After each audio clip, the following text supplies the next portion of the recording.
Обзор вам по этой вот чудо-сковороде. Вот.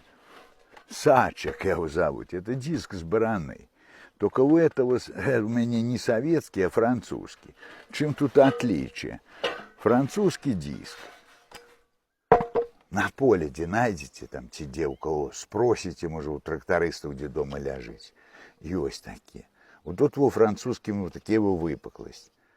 Ну, маленькая дырка тут внутри. Можно завариться этой выпуклостью и оставлять. Но я вырезал на станку и такой самый лист металла сюда уваривал. Ну, 10 миллиметров тут толщина. У советским диску он глибейший, вот такой, как казанчик, трошку меньше. И тут только небольшенький квадратик. Я его заварил еще, но я не нашел советский.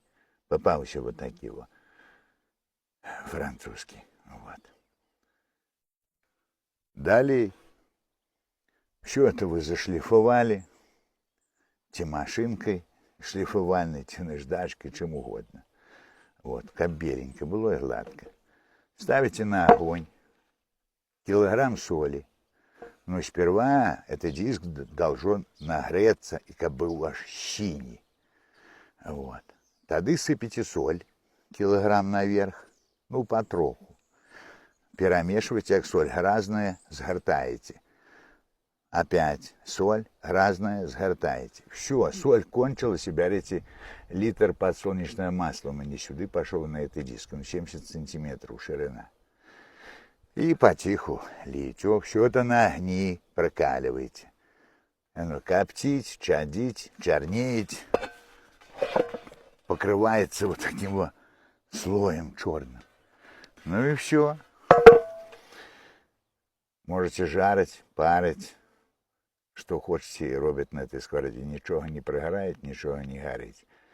Ну, только что як мыть нежелательно. Ну, можете водой его змыть, а тогда сухой тряпкой чи какой-нибудь бумагой вытерти. Но опять-таки поставьте на огонь, как эта влага отсюда ушла, как не ржавел, бо это черный металл.